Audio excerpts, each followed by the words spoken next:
Thank you, Susan. I have one or two, depends on your first response. Okay. I better do it right. At the end, there's some recommendations. Mm-hmm. The NIH you emphasized was a research unit that hopefully would have products that would translate into practice, but are those recommendations then for a research agenda for the NIH, or is it recommendations for practice? It has the potential to be both, but understanding that we are a research organization and our focus is to improve the integrity of the science that is used for translation into clinical care means that we have to focus on besting the science that is used for the evidence. So that is really our primary focus, but I have no idea what the panel will recommend. Okay, and then as I was talking, I realized it didn't matter what you were saying, there was going to be two. You had your panelists, and part of the subgroup was the clinicians, and in the group of clinicians, there was nobody from primary care. And given that most patients with this disease, whatever we call it, are going to be seen in primary care, I think that adding primary care to the panel would be important. Mm-hmm. Absolutely, absolutely. This is just a smattering of the examples, and your suggestion is well taken. Lily and then Nancy. I have 3 questions. So the first question is on the first task on the list of refining the questions. It says, what does research on MECFS tell us about clinical diagnosis of MECFS? That seems very similar to what the charge, at least my understanding is, with what the ILM is being charged with. So I wanted to understand a little bit about how that would work between the NIH and ILM. Mm-hmm. And then my other question was, I've been reviewing the Pathways to Prevention website to try to understand how the process works. And let me see if I have this correct. Mm-hmm. So the panel, you cannot be a clinician that has MECFS experience, and you cannot be a researcher that has published on it. So that was concerning to me because this is a complex illness. We've talked about that before in a lot of different venues. Mm-hmm. And it seems like the P2P, I can understand the goals that it lists out for which topics it chooses, but one of the requirements for the topics was that it be non-controversial. I mean, this is a field that's undergoing a lot of changes, so I'm concerned that there isn't going to be anyone that has significant clinical or research experience on that panel. And then my third question is, according to my understanding, the panel writes the document in 24 hours after the workshop. So that's what I wanted to get an answer about. Okay, let's start with the third one. Yes, so the panel, after they will receive the evidence report and they will receive any other documentation that's submitted 6 weeks before the workshop. So they will have that content before the workshop and they are charged with reviewing it. At the workshop, now remember the evidence report covers a certain amount of research. It'll be clinical trials, it'll be clinical research. It won't have any specific it will be the evidence report. It's a listing and a review of the evidence. At the workshop, the panel will listen to the speakers. The speakers may address the content of the evidence report. They may add different information in there. They will provide the perspective from the questions assigned as their, your topic, your expert in this. But they will also provide additional information that may not be in there. I'll give you an example. The CDC study may not be published yet. It might not be included in there. However, it would be very important for the panelists to hear about that study and what it hopes to accomplish. So there will be that opportunity to split it up and have the panelists listen to that. Yes, they write it within 24 hours. Within 24 hours of the workshop, the recommendations are complete. They are working during the workshop. So every evening, they go back to their little sequestered place. That's a small s, not a big S. They go back to their sequestered place and they start writing. So they do have a day and a half total. That report, the draft recommendations will be posted on the ODP website for public comment and for anyone to comment on. From there, it will come down after 14 days. All the comments will be reviewed, and the report will incorporate that content, and then it'll be sent back out to the panelists for their review. Okay, that's the one. I'm thinking here. Yes, there is a link between what the IOM is doing and what we are doing. There's no doubt that there's a link there. And so we hope to be able to work with the IOM committee and our committee or our working group or whatever process we're in at the time to be able to share that synergy. There's no doubt that there's overlap in that sense. I'm sorry, I can't remember your third one. Was there a third question in there? Yes, the question was if the panel requirements seem to imply that you can't have clinical or significant research experience. So the requirement of a panelist is that they may not be a clinician who sees patients with MECFS. They may not be a researcher who performs research on MECFS. They could be a clinician who treats pain disorders. They could be an oncologist who treats cancer-related fatigue. They could be an expert in a research area that has recently undergone a case definition or case definition review, such as a polycystic ovary syndrome. So they are highly regarded experts in their field. They just are not MECFS experts. That content comes from the speakers at the workshop. That's where those people make their case. Think about this. It's a jury model, okay? You have the defense, you have the prosecution. They both know the case really well. They know the details, they know what's going on, they know all the nuance, they know what's going on in the media. Your jury is sequestered. They don't know. They don't know anything. I've heard of that, but I'm not sure. I don't know about that trial.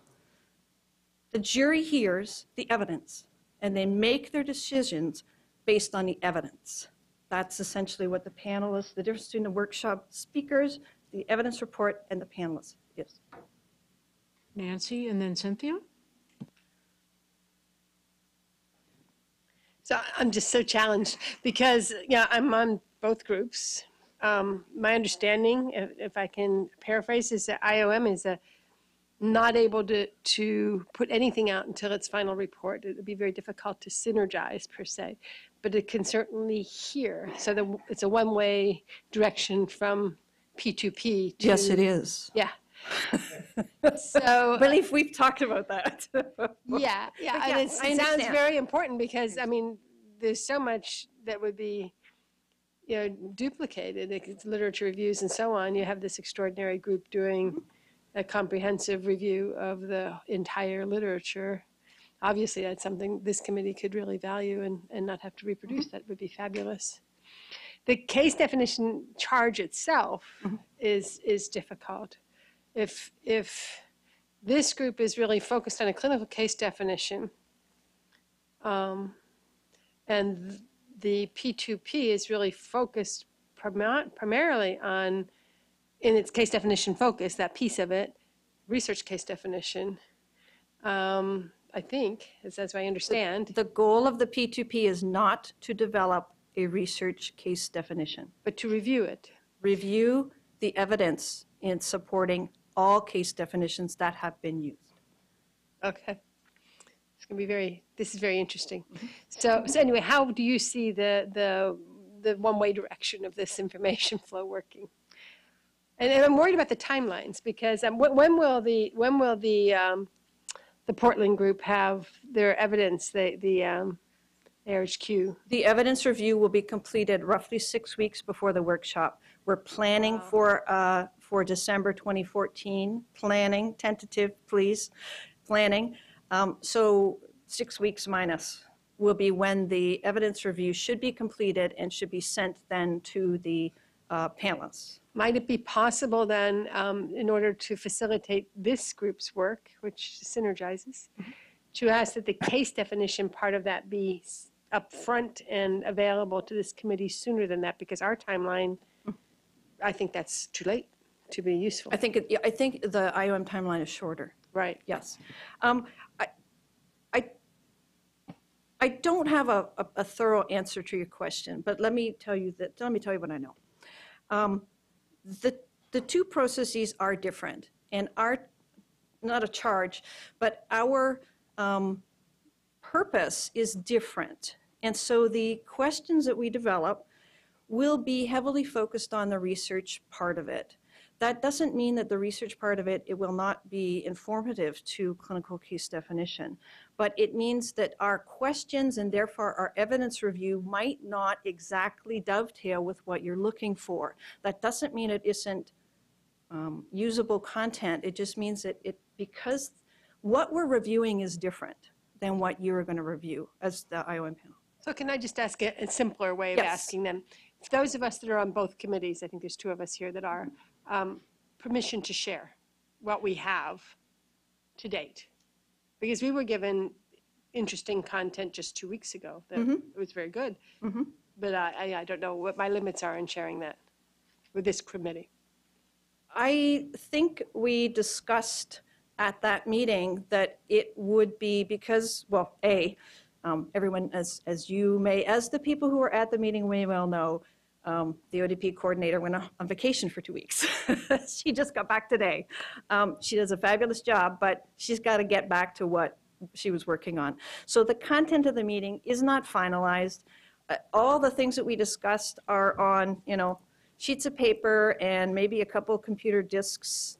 Okay, I won't say diskette, but a couple things here and there. She has to pull that all together. When she pulls it together, there may be some semblance of order that she can say, hey, this is what I'm going to distribute to the working group members. At that point, then you can share it, because it would be, oh, okay, well, here's some content that I have knowledge of that I might find informative for other committees on which I sit. I'm totally confused. Sorry. I'm just thinking that I have in a folder, a lovely 2-page piece of paper with a beautiful case definition chart with all the case definitions. And the Revolution seems like a perfect document to start some conversation here, but I don't know my limits in sharing that little piece of paper. I think that Paris Watson at ODP is the one to give you that specific guidance, just to be sure. All right.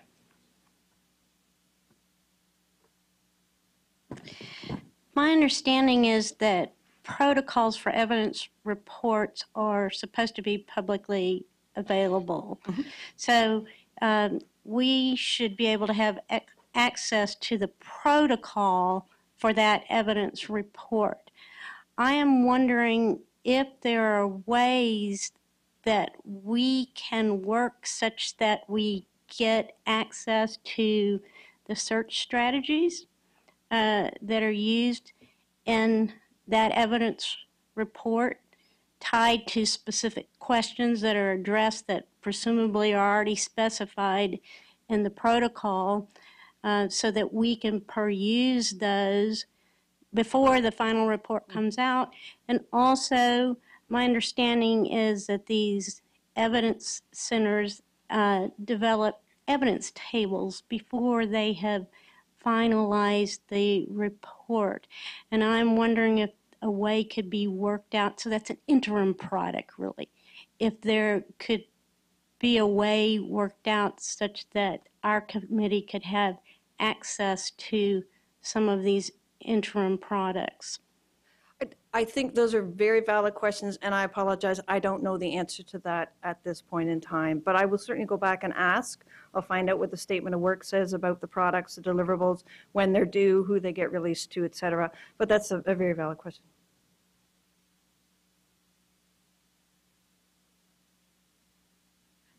Well, thank you very much. I really appreciate this. I think what we ought to do now, I know that we're not scheduled for a break until 3 o'clock, but I would actually rather take it now, in part because that, well, mostly because that will give us some more time when we come back to hear from the patient perspectives. For those of you who haven't noticed, there have been little signs going up here when people get near the end of their time. There's like a yellow sign and then a red sign. And we will be doing that afterwards for the mini talks that we're getting ready to have. But with your permission, what I would like to do is take the break now, reconvene at 10 till 3 for real, and then start with the voice of the patient presentation, and then start hearing from our various representatives. So with your permission, I would like to adjourn now for 15 minutes.